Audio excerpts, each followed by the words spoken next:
elite athletes, why is it no accident that the more the athlete is elite, one, the less they seem to get injured, and two, the quicker they're back at it, or they're being an example of leadership. Welcome back to another episode of the Tradepreneur Show. I'm your host, Patrick Summers. And listen, you're probably immediately, if you are watching this on YouTube, wondering what the heck is wrong with his arm. And for those of you listening, I have this huge cast-like structure on my left arm, and I had to be left-handed. Bicep injury, tore bicep, ended up needing surgery, things like that. So I'll get into that in a little bit. It's kind of really prompted the topic in this episode, which is almost a part two. If you remember the last episode, we discussed fasting, and I'll give you some quick follow-ups on that. I went 11 days on a water-only fast. Water and black coffee. You do the black coffee, as I say. That's my morning drink. Other than that, it's strictly water. 11 days, and it's the longest I've ever went. Previous record was 8 days. The fast itself was absolutely amazing. As I've shared, you get into the 72-hour mark, you're rocking and rolling. And I was traveling during this fast. I was in Salt Lake City, up at a vendor we deal with, doing some training, brought some team members up there. I would go out to dinner with them, and I will tell you, one of the restaurants is one of my favorite restaurants in the Salt Lake City area, and they have this dish that I just love, and it's a rotisserie chicken, half a rotisserie chicken, Spanish rice, fried egg, and a little bit of kimchi. Very, very unique meal, I know, but the chef does all this different stuff. It was fantastic. And it was like, man, it looked delicious, but I wasn't hungry, wasn't craving it. I was craving the idea of it, but that's about it. So did the whole travel, did that, worked out while I was fasting for those full 11 days. I think around day 10, day 9, I was thinking like, man, it would be nice when this fast is over. Not because I was hungry or craving food, but you start to get a little bit of a metallic taste in your mouth. You do get, while your energy's still good, you do start to fade a little bit. The days kind of get a little bit more tired toward the end of the day, but I still felt good. Where I was in day like 9, 10, 11 was stem cell regeneration. So that was in like high swing. The autophagy was pretty much done with. And now I was in this regeneration of stem cells. So anyways, I had my first meal. It was bone broth on Saturday, day 11. And then I had a light meal salad with some chicken breast for dinner. It's very similar. The next day, I decided with my rejuvenated self, I was going to move some storage containers and out of my garage into storage. There are these great containers I got from the 29 Palms Marine Base, a contact I have up there. They were getting rid of them. It's probably 10 years ago. I got 6 of them. I needed to move 5 of them. I moved 4 out of my garage into a storage unit. They weigh 276 pounds because on the side, the Marines write net weight 276. Every one of them. So I moved the 4 of them. And the 5th one, I decided I was going to change up my lifting technique. It was not a real good idea. Not good at all.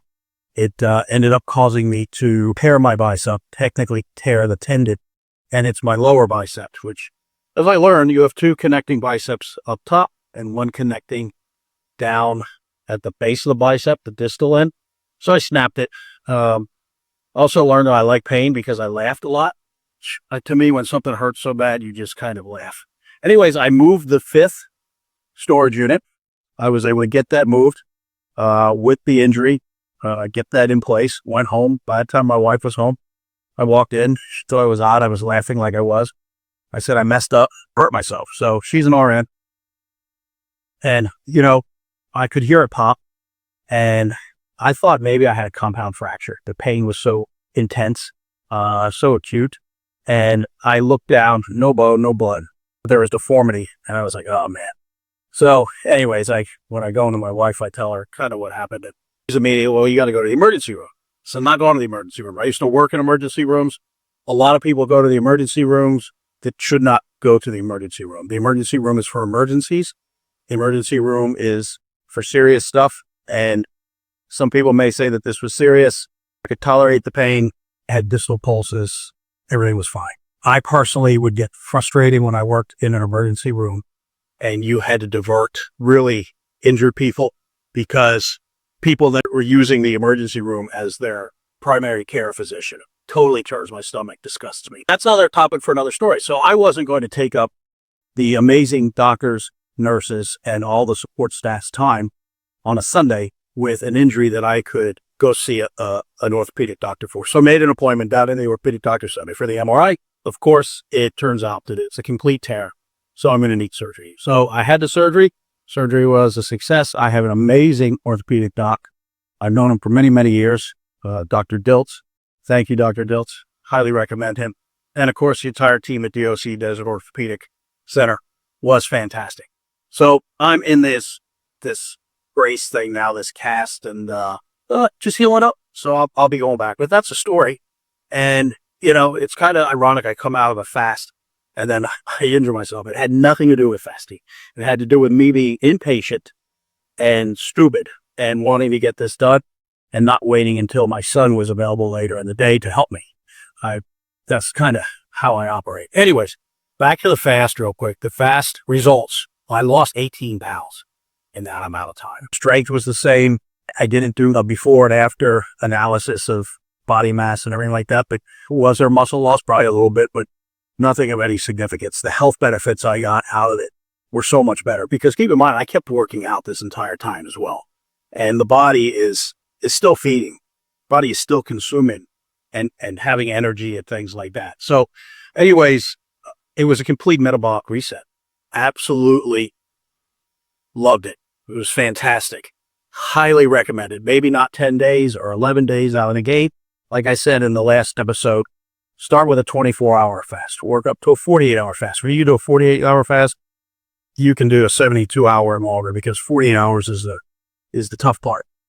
Once you get into that 72 hours, man, you're feeling good. You're rocking and rolling, and your body's just doing all the right things. So I'll probably do another 5-day fast in January or February. With that said, I was thinking about, okay, the fasting and the mindset aspect of the fasting. And I tied in, obviously, how that helps me with business, right? Because business is a lot of mindset and discipline.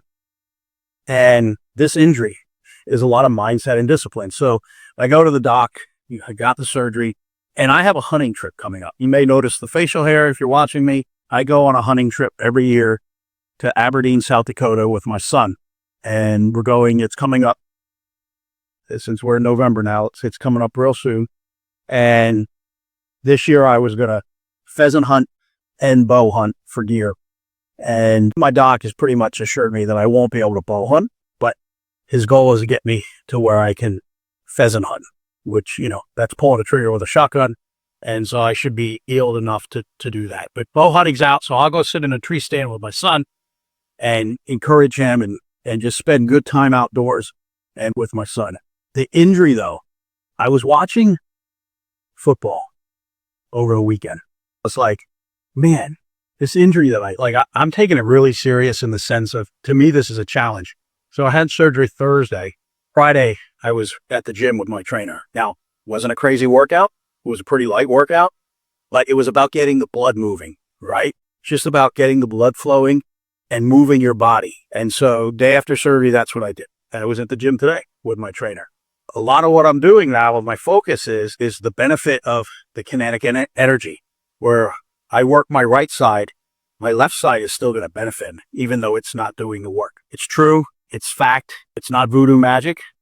And that is my focus right now, is using training and kinetic energy to help rehab my arm.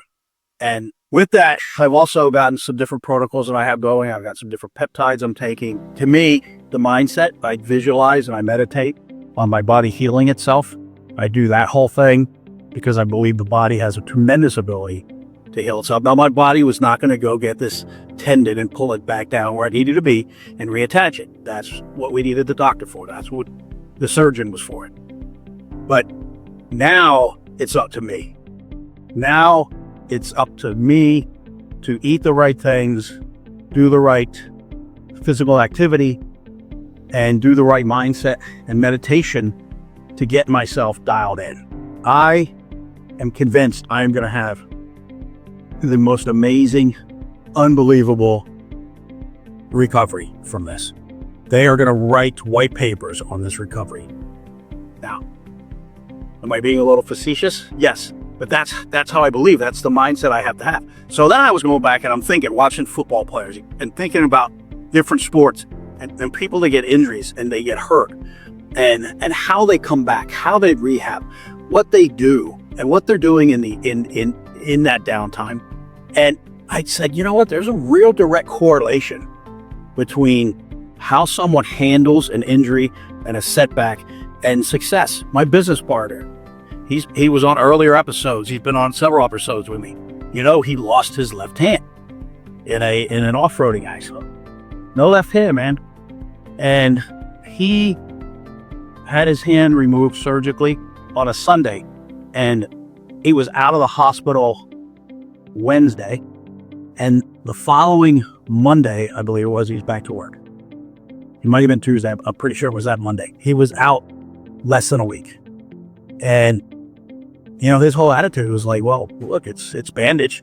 I've got all the rest of my body. I got my mind. I got my legs. I got my feet. I got my other arm, my other hand. And while this is healing, I can be productive and I can get things going. And also, as he will tell you, mentally, you know, obviously that type of injury is devastating. And unfortunately, many people can go down a bad road with those type of injuries because they sit at home and they're depressed.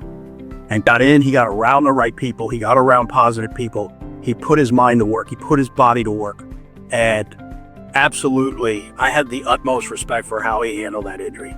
And so now I'm looking like, okay, I got this torn bicep. You know, that's nothing compared to what he went through. So now I'm like, well, shit, I better be in the next day. And so he's actually motivating me, inspiring me to come back quickly. But I just look at professional athletes. Man, the elite athletes, why is it no accident that the more the athlete is elite, one, the less they seem to get injured, and two, the quicker they're back at it or they're being an example of leadership. Even if they're not on the field playing yet, they have a force of presence for the team. They're setting an example.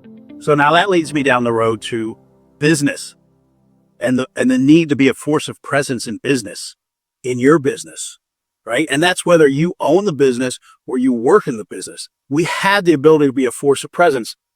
And sometimes you get these people to think you got to be 100% physically or 100% mentally. Now, that's the goal every day, right? But really, the win is in showing up. The win is in being present. And the win is being a force of presence for those around you. And to me, I also know who's watching me, and it's my family. You know, my wife, my children. And I need to be that example. And so it just kind of, again, kind of a back-to-back episode coming off of the fasting episode, talking about mindset, talking about, you know, what it takes to really get things done, what it takes to deliver and be exceptional and outstanding. And it's not about always being number one. It's not about being the best. Well, that's always fantastic. It's about showing up. It's about having consistency. And it's about being that positive influence when you walk into a room. It's a game changer. And we all have the ability to do that in any organization we're in. I got some guys recently that you don't want to be in the room. Like these people I know, you don't want to be in the room with them. They're going through some stuff. They got junk in the trunk. And it's like, man, they are not the people that I am going to allow myself to be around. Because I got too much I want to get done and too many things I want to accomplish. I don't have time to be around that negative energy. And if I can't be a positive influence to them and affect change in them, then the reality is I just need to remove myself from that situation. And that could be tough, especially when you're close to somebody. But really, that's what it's about. It's about mindset. What do you want? Who are you going to show up as? And who are you going to show up as for yourself and others? And at the end of the day, you got to be able to answer that question. And you also have to know that it's a conscious choice. So if you walk into that room and you're a shit-terror, you're choosing to be that. You're choosing to be that. I will tell you, before filming this episode of the podcast, my wonderful sound and audio guy, I shocked the shit out of him because I went off on him a little bit because I was frustrated. There was a piece of equipment that was broken. And you know what? But here's the thing. I chose to be that frustrated person. I allowed myself to be that. And then I accepted. I said, okay, I'm choosing to do this right now. But now I got to choose and get myself out of it. You had your burst that you needed to do, but now choose to move past it. It's replaceable. It's not a big deal at the end of the day, right? But when you're in that moment, you have to choose. You have to realize you're choosing it, and you have to own it. Now, you may not realize it at the moment, but as soon as you do, you have to own it. And as soon as you start blaming it on somebody else or something else, you are now a victim, and you are now being controlled. And so think about that. You have now chosen to be a victim, and you have now allowed others to control your behavior. But really, they can't control your behavior. Only you can control your behavior. But you've given up your dignity by trying to transfer responsibility for your actions to somebody else. It's kind of like when people living rent-free in your head. I was following this car today, and a little weird car, one of those little beep beep cloud cars, and on the back has a bike rack. There's some dude hung this flag. It said F Trump, and if you support Trump, F you, right? But it actually said the word. Look, like Trump, hate Trump, it doesn't matter to me. But I'm like, my God, this guy is driving around with this flag on his car. He is so angry. Trump's living rent-free in his head. Trump is controlling him. He doesn't even know Trump personally. Never met them. Trump's never met him. But Trump has complete control over this guy. He's controlling his rage and his emotions and his actions. He's actually controlling this guy to where this guy is so impacted, he has allowed his anger and hate and bitterness, probably for himself, to drive around with a really obscene, vulgar word, which I say quite frequently, to be honest with you. However, I don't say it around certain people. I'm not gonna put something out there in the public that children are gonna see, right? That people that would be offended by that are gonna see, because it's called respect. It's called, oh wait, he was probably a very tolerant person. He cried quiches and precious hogs. I'm getting off on my little tangent here, which is very easy for me to do. But look, you get the point, I believe, right? We have to own who we are, who we choose to be, and why we choose to be that person. And how we show up, whether we're hurt, whether we're frustrated, whether we're lonely. Like, we ultimately choose. And Viktor Frankl, I had the quote in my email. And this isn't verbatim, but basically it talks about one of the great freedoms is the ability to choose our response, right? That's the Cliff Note version of the verbatim what he said. But we have the freedom, we have the gift, we have the power to choose our response to any given set of circumstances. And so ask yourself, if you are a business owner, how are you showing up for your team? How do you show up for your customers? How do you show up for your vendors? If you're a team member, an employee, how are you showing up for your employer? Who, whether you know this or not, probably at some point in time had to take out a second mortgage on his house so you get paid. Probably has personal guarantees that could lose everything because he or she took the chance to start a business and to make sure you get paid. How are you showing up for that person? How are you showing up for the customers you serve? How are you showing up for the people you work with? Well, see, one of the most frustrating things is we live in this world today where this generational thing, I believe, it thinks that as long as you're not getting paid, you can take off as much time as you want. And if you're not feeling well because you were irresponsible the night before, or you might have a little cough, you can just call off. You don't have to go to work. And really what you're doing is you're giving a big FU to your coworkers, the people you sit with every day, you work with every day. You're basically saying, screw you. Why? Because that work still has to get done.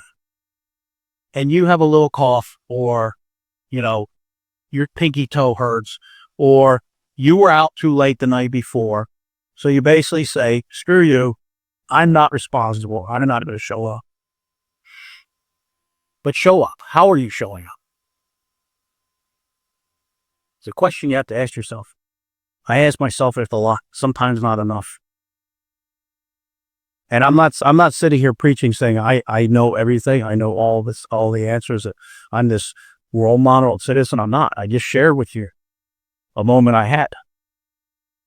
But it goes back to this mentor. She's still a mentor of mine.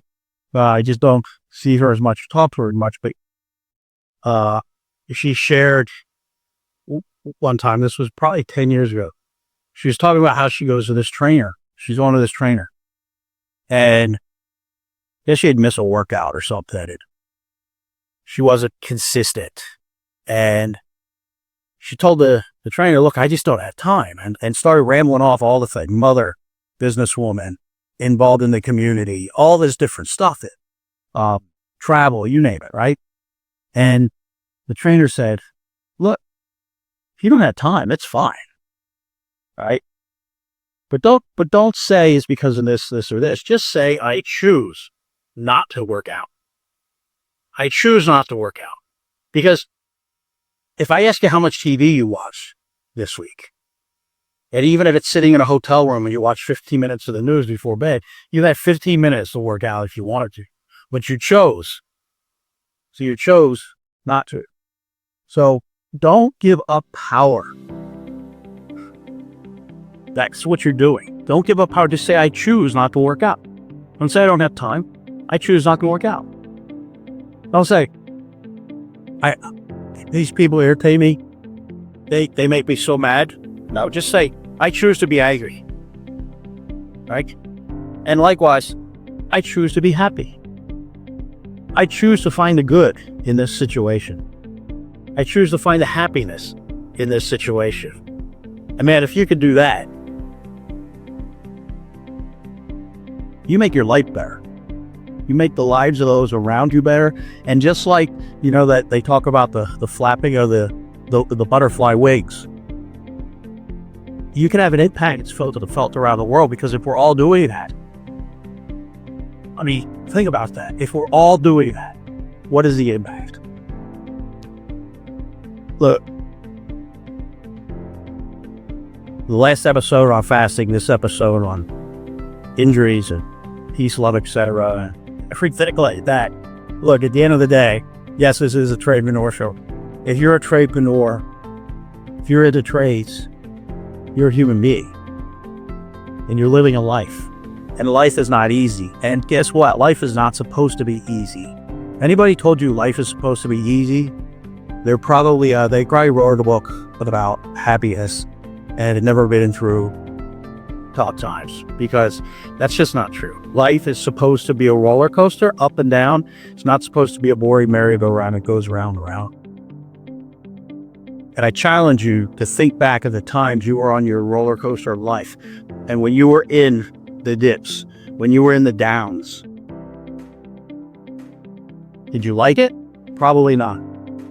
But I guarantee you, and I know this is true for me, and many people I talk to, when I'm on the ups, when I'm on the highs, it's then that I look back when I was in the downs and I realize how critical those times were, how much they shaped me, and how much my high is that much better because of what I went through in those down times. And while you never want to go back to them, you certainly never want to be without them, because you know that's part of shaping you, your character, who you are.